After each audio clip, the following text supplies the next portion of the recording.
I woke up, and I could see this person standing in the bedroom.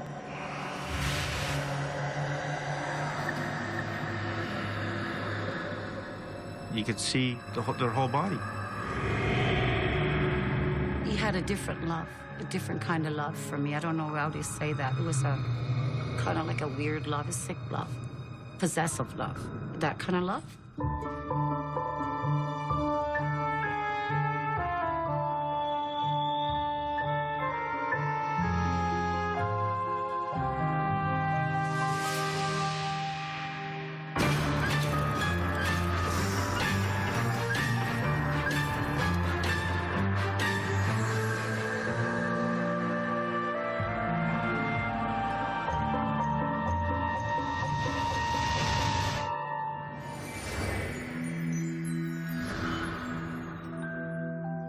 Hello, I'm Lawrence Chow.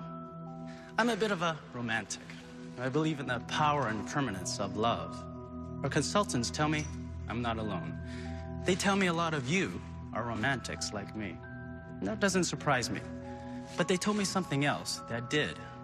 They told me that throughout centuries of storytelling, it's been love that most often pierces the veil of death. Tonight, we meet two people who loved and lost through death. Clara was a very caring and kind person. She tried to help as many people as she could, and she enjoyed helping people. And even at work and wherever she went, she tried to help people.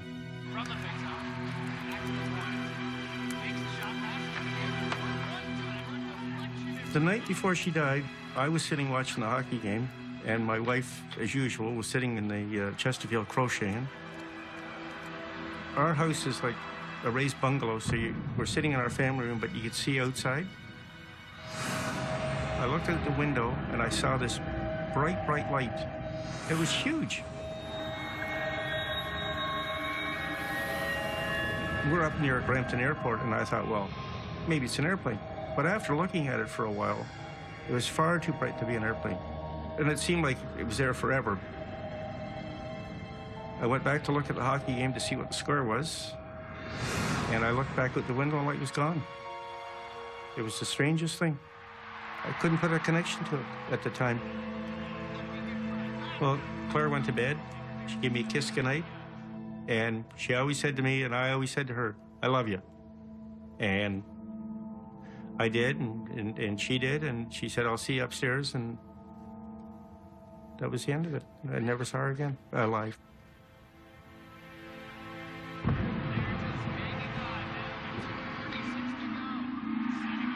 The next morning, I got up and went to work because my wife worked afternoons, but she was going to take the day off. And my daughter, she got up and went to school later on, and everything seemed to be fine at home. I'm a very, I don't know, I guess possessive person kind of thing. So when she didn't answer the phone sometimes, I would get mad as hell because I want to know why she didn't answer the phone. But this particular day, everything seemed to be so calm. It was like she didn't answer the phone. I thought, oh, well, you know, there's nothing, no big deal to me. I picked my daughter up after school after I finished work. We went in the house, and my daughter wanted to know where her mother was. And I said, well, maybe your mother's lying down. And my daughter went in the bedroom and found her mother dead in bed from an asthma attack, which was totally shocking. I mean, we were devastated because a woman 44 years old, and it was, we were wrecked.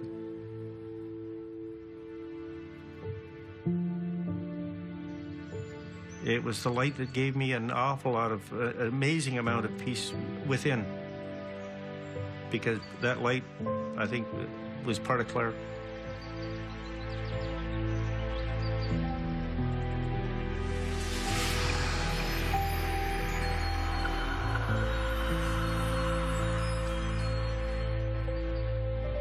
Even at the funeral, it seemed to be so peaceful and quiet, you know, like there was an inner peace kind of thing.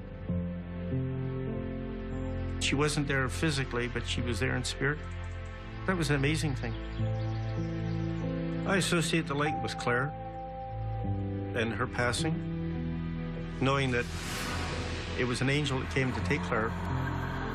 I have inner peace from that, but without that, I would have been probably an unhappy person, an angry, unhappy person.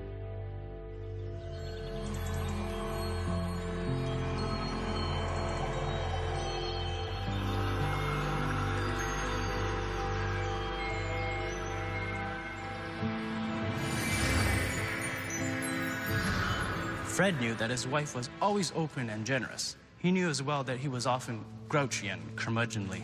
What he didn't know was that his wife's sudden death would change his character drastically and for the better.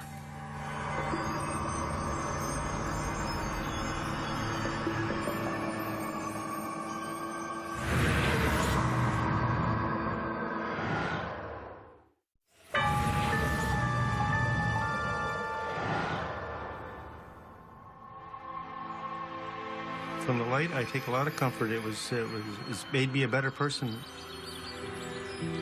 Claire still influences me by, she sort of sends these messages that to be a helpful person, understanding person, a caring person. I think she was trying to tell me something, that I better get my act together and pay attention to what's going on around me.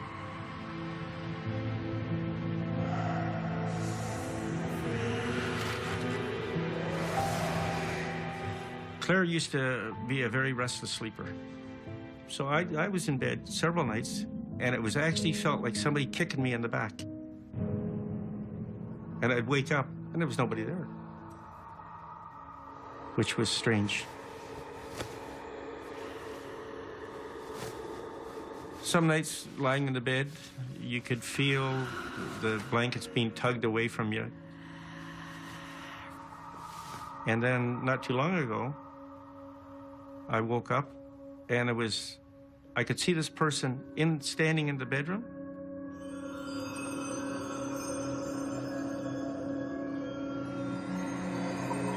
You could see their whole body. When I sat up in bed, the person seemed to back away further and further, and then all of a sudden just fade into the darkness of the room. And I think that was Claire in there trying to tell me something. My wife helped people. I didn't. And now that she's not with us any longer, I seem to be helping people. I volunteer with the Santa Claus Parade in Brampton. I give people money, which I would never, under normal conditions, give it. But lately, I want to help as many people as I can. And I don't know if that's a carryover from Claire, or, maybe she's in the background giving me a kick in the backside, telling me that you better care about other people, because who's going to care about you?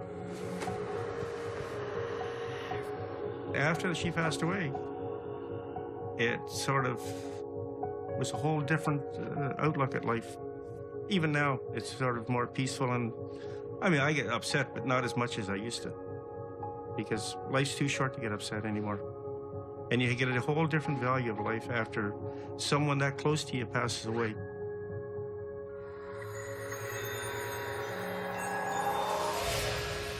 Claire used to get up during the night quite a bit and drink water, and you know how the thing gurgles? And I don't know if this has anything to do with it or not, but even lately, the thing in the kitchen gurgles, and you think, she must be up getting her a drink of water.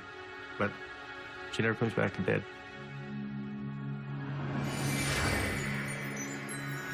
The sudden death of a person tied to the world by such strong bonds is believed to be a powerful force, so strong that it affects both the future and the past. And so Fred had a vision of the light prior to his wife's death. In the Western tradition, white light is connected to the afterlife and purity. Our historical and literary expert, Dina Bain-Taylor, says it can also be seen as a prevision of the soul on its journey to the next world. Fred sees it that way, and that gives him the peace he needs to deal with his wife's sudden death. I was the only love of his life, I think. He was 10 years older than me. Yeah, I was only 21 when I met him, and he was 31. And he died at 40.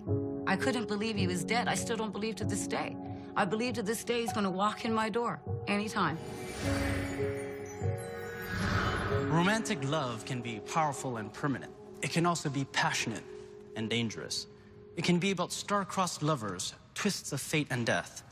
Maybe Pansy Pollard and her spouse loved each other with the same intensity as Fred and his wife. But it was an intensity that took a different turn, almost a frightening turn. A love like that takes its toll on the living, and perhaps the dead. Remy was a good person, a hardworking man.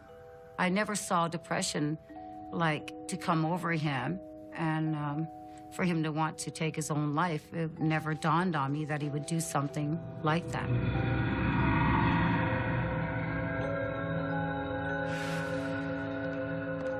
I had this dream that I was walking down a hall in the dream. I was looking for him, and I went to his job site, which is something I never, ever did. And I'm walking down the hall, and I come to a steel door, and there was a lot of doors, but this one door had like a lightning bolt, and it was an electrical room. So I tried to open the door. Then this man came to me, and he said, let me help you with that, you know? So he's turning the door, and I'm just unlocked and open the door, and I see Remy hanging by his neck.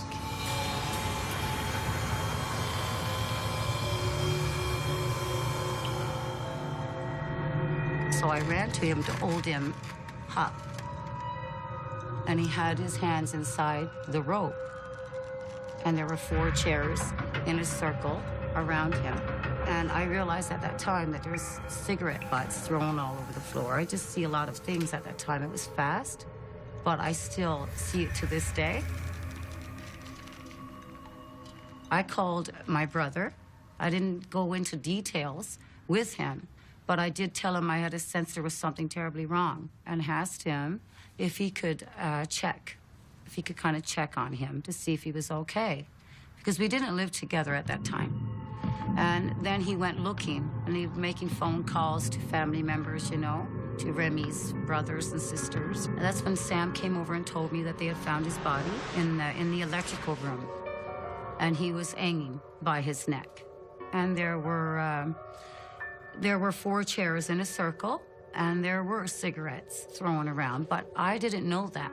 I just knew what I saw in my head, and I never learned that exactly that day. I just knew that he had hung himself. I heard, you know, I knew he was gone, that he committed suicide, they said, but I never knew the details till after I spoke to the coroner. I was told I was silly for dreaming that, but now it's even worse because every day I hear him or I see him, especially December, the day he died. That's when things happen, really weird things.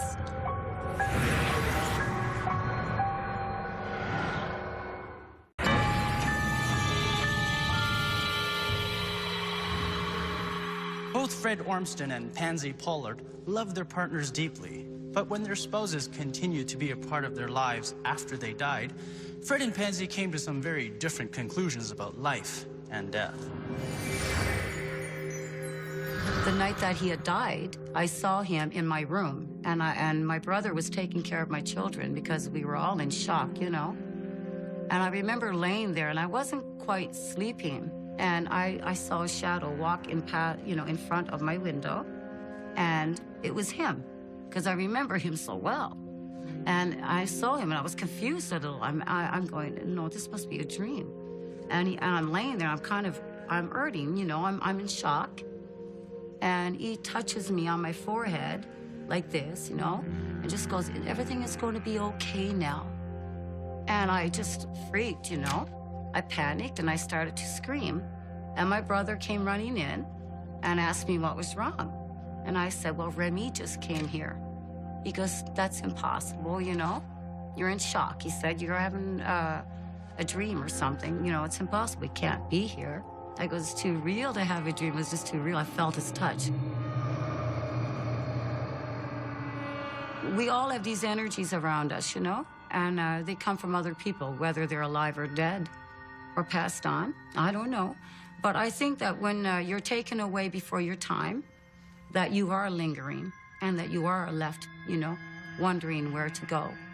I believe that. I believe that there are souls that are just lost and they don't know where to go.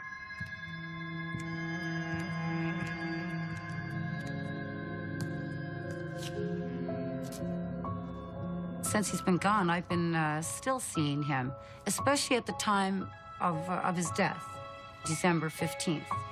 And even before that, I would say, yeah, I've seen him quite a few times, sitting at the table doing the same old routine. And it got to the point where I was used to it. It became normal. But it's like he was still lingering, and I could still hear him, sometimes see him and feel him even. And there's no way I could pretend that happened, because it's just so real. Like you're sitting here right now. I saw my son's father sitting at that table, and he had already passed on. That was a routine thing for him when he would come over after work or whatever. He would grab a shower, then he would sit and have coffee, and then he would do paperwork, and then he would roll his cigarettes. That was a routine for him. And it continued. That's what I see. But I don't see his head. I see him from the neck down, but I can't see his head. But I know it's him, because it's his routine, what I see. I think this is something I've been living with for a very long time.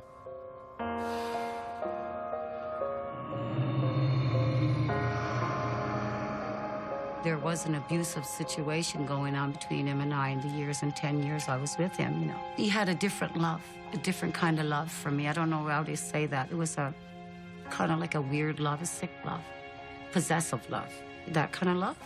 And I don't know what kind of love that would do to me that tore me apart. But I'm still affected by it.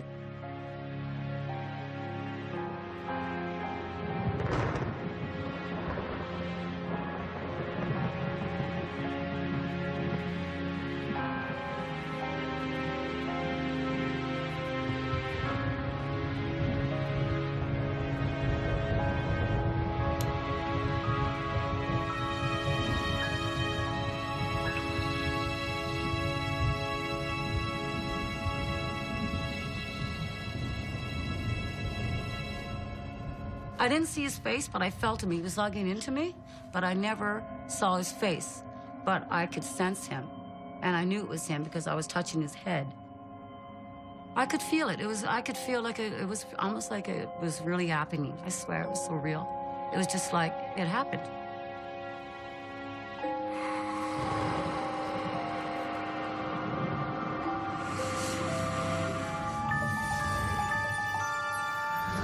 I was asleep. I wasn't drinking or anything to that effect. I just went to bed. But I swear, he made love to me in my dream, or tried to, and I was scared.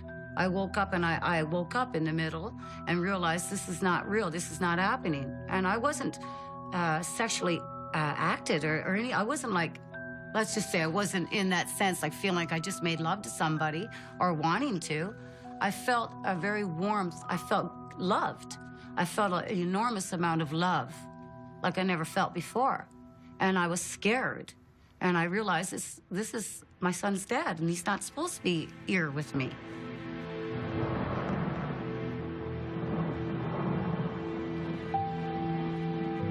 I think after that, I had a different understanding of him and why he came back. I think he was telling me that he will always be with me, no matter who I'm with. I feel lost without him, but I feel he's still there.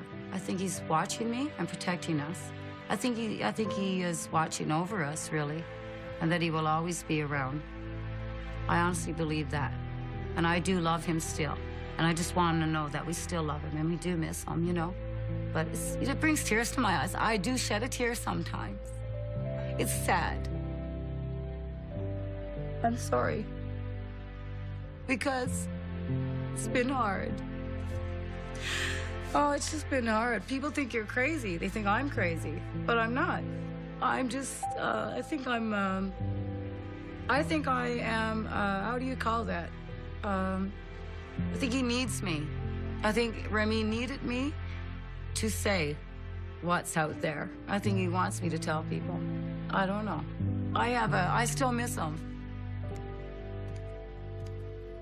I just think he's lost and don't know where he's supposed to go right now. I think he didn't really want to go. I think he was confused about where he was going and why he was doing it.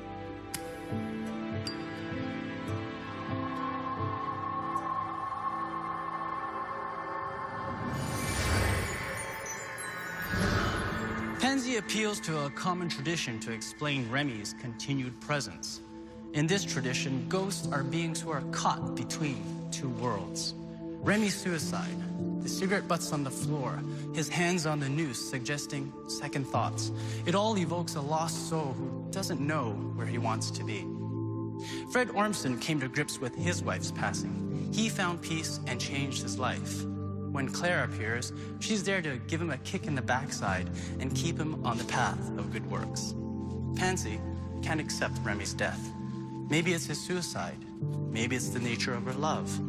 And so the relationship will continue until Pansy finds the courage to say goodbye. It was the light that gave me an awful lot of, amazing amount of peace within. And it helped me become a better person. Because that light, I think, was part of Claire. Unless you can accept death and let it go. And I don't think I actually accepted it. And that's why he lingers, because I'm not quite ready to let him go. I believe in my heart there's a reason for everything, and I have these signs. I think I'm being given signs so I can deal with it in my own way, in time.